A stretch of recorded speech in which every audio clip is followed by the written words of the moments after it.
ready, Ron? Good afternoon, ladies and gentlemen. Welcome to Michigan City Hall. It's my honor and privilege this morning to announce the appointment of the new Chief of Police of the City of Michigan City, Indiana. I have known Chief Campbell, who was just sworn in about 15 minutes ago as the new chief. I've known Chief Campbell for over 40 years. I know that there's some healing in our city, not only within the Michigan City Police Department, but also within our community. And I know of Deon's communication skills, his people skills, and how he's been able to work with everyone in our community and has a great relationship with everyone.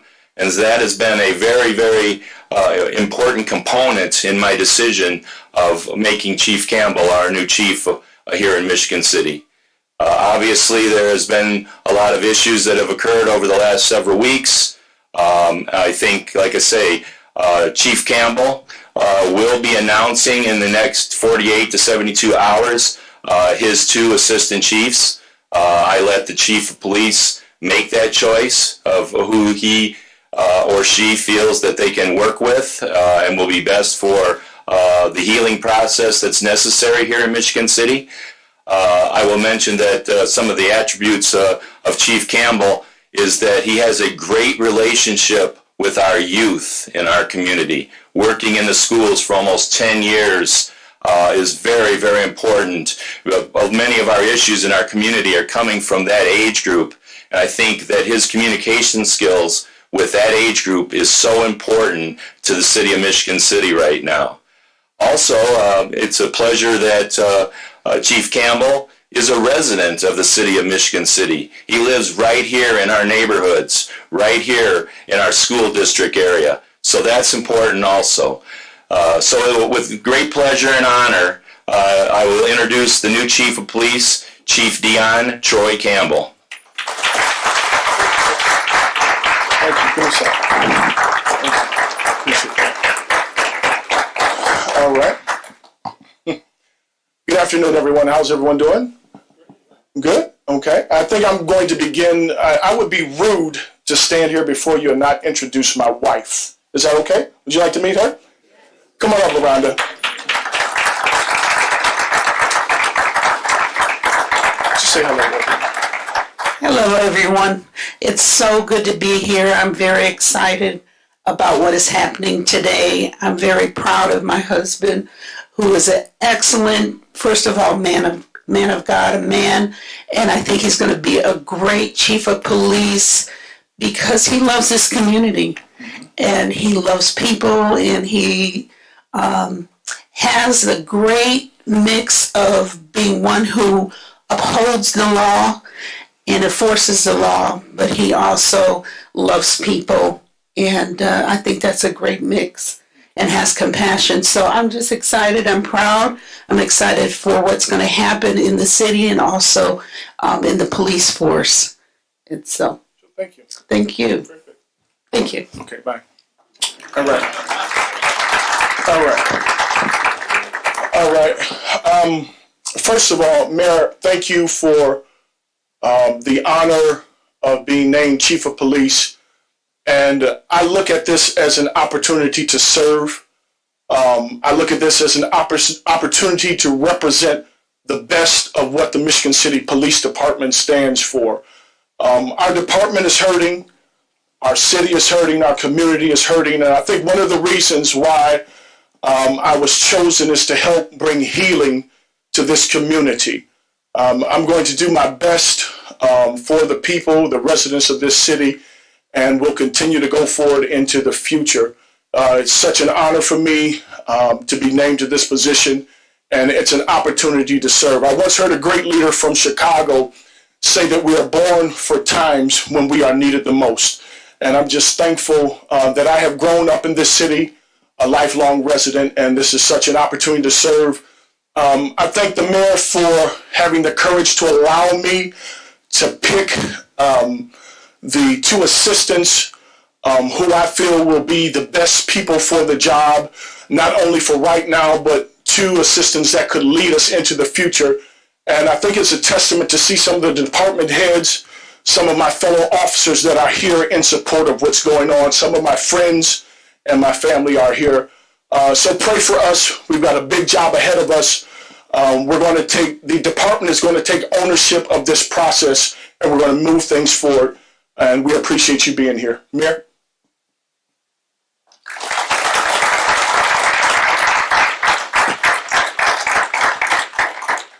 We were going to take this opportunity, since there's press from throughout Northwest Indiana here today, to take some questions, and if they're for the chief and what his vision is, or any questions that you may have for me on my decision making. But we will limit questions on certain aspects. But so I don't know if there's any questions from the press here today that they would like to bring forward. Yes. Hi, who are you? Hi, Max. How are you? Good. Mike. Correct.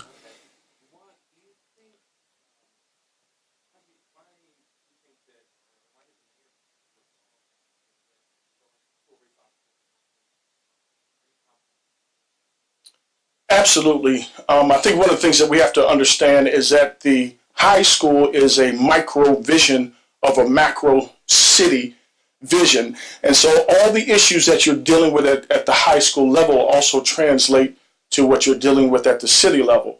And I think the ability to deal with all different types of people, black, white, rich, poor, see their needs and meet them right where they're at, and help them to be the best that they can be. I think that's a great learning experience to deal with the diversity that we have in our city.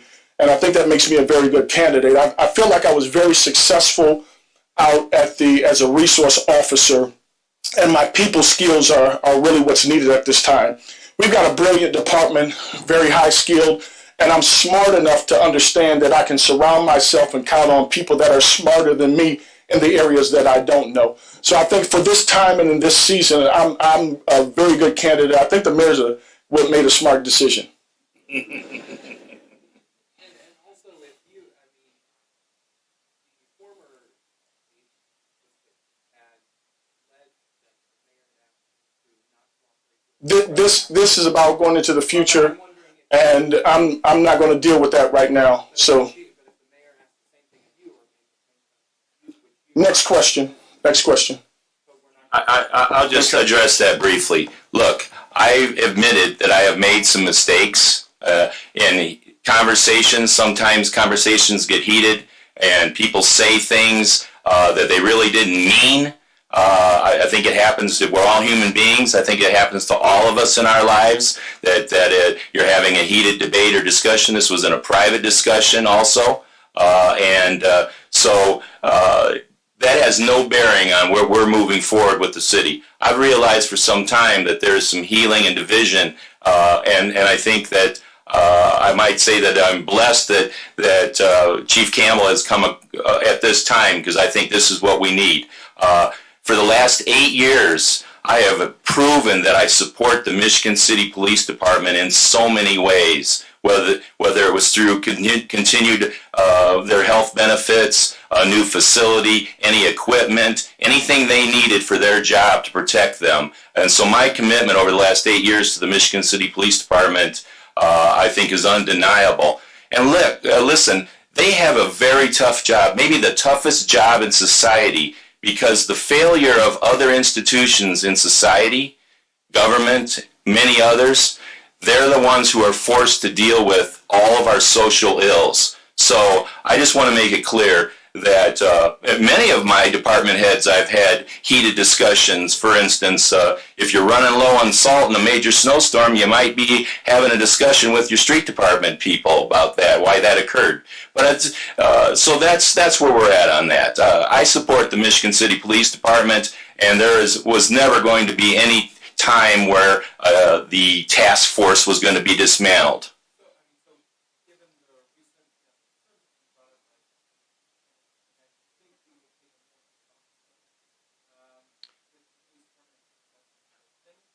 already have a very little hands-on approach, so you know. So the question was, would I have more of a hands-off approach? I let my department heads use their expertise. They're the ones who are experts in their field, and I let them do that. Are there situations and circumstances that are unique and unorthodox that occur, and I'm forced to step in? That's what I do.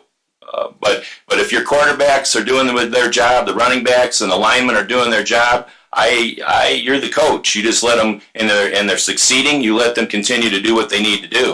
And that was one of the reasons why I took the position, was the ability that he's going to allow me to run the department as I see fit, along with the team that we're going to choose. So.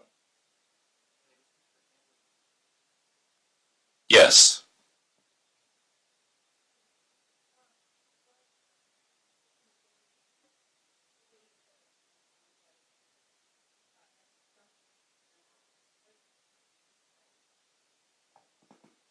Okay.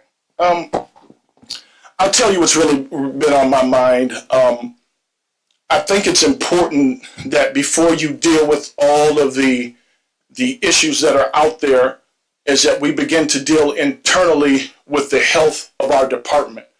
And one of my initial things is to begin to deal with the root of what's going on. I want to make sure that the members of our police department are happy, that they're whole, that the core value of family is put in place, that we begin to build camaraderie amongst ourselves first and foremost, and get a one mind and one accord. Building a culture is very strategic to the health of any organization. So one of the things we plan on doing is having all the commanders, all those that are in charge, begin to rehearse a culture of excellence, of service unto the community. And those will be some of the first steps that we take. You're welcome. Sir.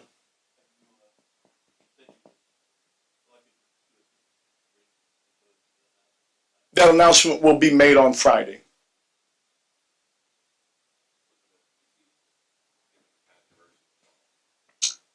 No, it wasn't an easy decision, but it was the right decision.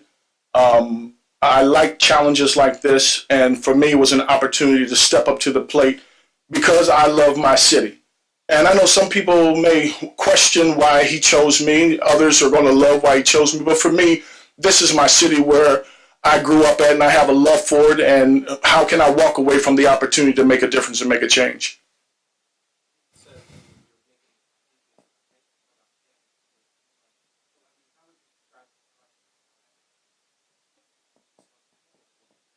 No, I wouldn't say that it's dysfunctional.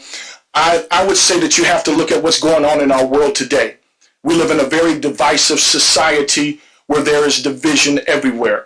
And I think if you don't deliberately build the culture of anything, it will build itself.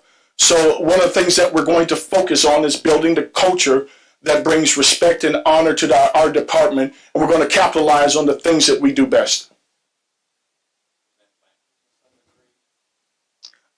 Like I said before, I think our society, the entire world that we live in, we all know that there's a division between society and the police department. But I've always felt personally that some of the things that have happened nationally are not happening here. And I think one of the things that we have to do is to clearly articulate why the police do what they do. A lot of it is just misunderstanding and a lot of things that are being fed through the media. And one of the things that I think that we can bring to the plate is a clear articulation of what the police department does, why it does what it does, and just kind of educate our community more on what we do, highlighting some of the officers that are here, bringing back the human touch and reminding everybody that we're here to serve the community.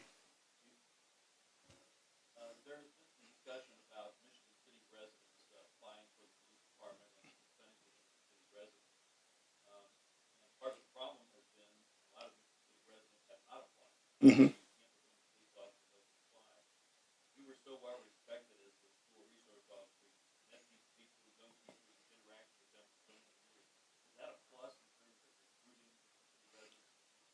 Definitely, that's a very good question. I think that that's a deliberate part of having school resource officers. It's not just for law enforcement, but you put mentors in place. What it did, it showed our community, and particularly our young adults, that the human side of us. Right now in the school systems, we have two excellent SROs, Scott Combs and Steve Forker, and the kids relate to them. They love them. I love the job that Scott Combs is doing in the school system. I think it's just terrific. Also, we have another officer named Lindell Hood who actually teaches law enforcement classes at the A.K. Smith Center, and those classes are packed out each and every year, and they continue to grow. And that's an indication for us that people now who shunned away from a career in law enforcement, now they're saying, hey, this is something I want to be a part of, because they're seeing the reality of what we do. Despite the national figures, I think we can come against that and break the trends that we see nationally. You plan to handle Alfie, the boss of your former staff? He's got one of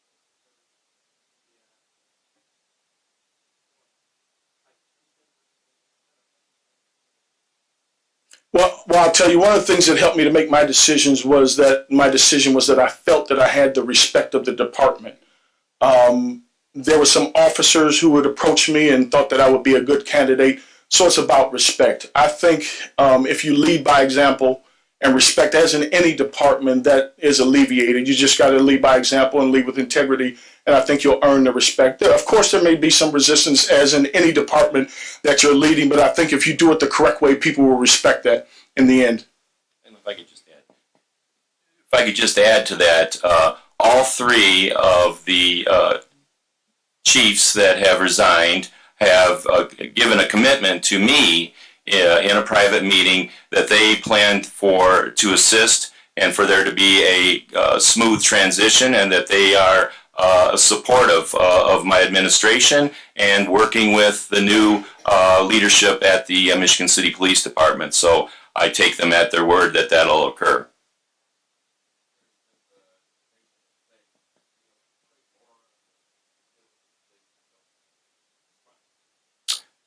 Basically that I probably could have said some things differently or not said something at all. We're all human beings. We all make mistakes. This job as mayor or police chief or being a police officer in general is a high-stress job, particularly in election times where people are coming at you in all directions, and some things are factual, majority are not factual. Many times things that are occurring in the community are being said that you cannot talk about. They're confidential in matter. So it's just sometimes you say things in life that, I think even to loved ones that you wish you could take back, but that doesn't mean everything should come undone the next day just because you said something one night or one evening in a conversation. I guess I'd leave it at that, Stan. I do not stand by that he was targeted, but I'm not going to talk about the circumstance. That'll be handled in a court of law, and something that's missing that needed to be said publicly. I've never said whether my son was innocent or guilty or anything of that nature. All I've ever said is that he should be treated the same as anybody else, and that's very important. That means he shouldn't have any favoritism, and he should not be targeted or looked at for political reasons. And that'll all be sorted out in a court of law. So at this point, he's incarcerated. He's accused of something, but you're not guilty in this country until you're proven guilty. So that's where that's at, and that'll be my last statement on that also. Yes, the drug task force isn't going anywhere. We'll take a couple more questions.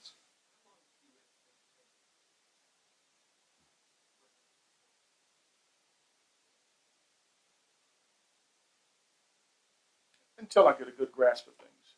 He's articulated to me he's going to help me walk through some things, and I don't think there'll be a problem there. So as far as the time period, I have no idea.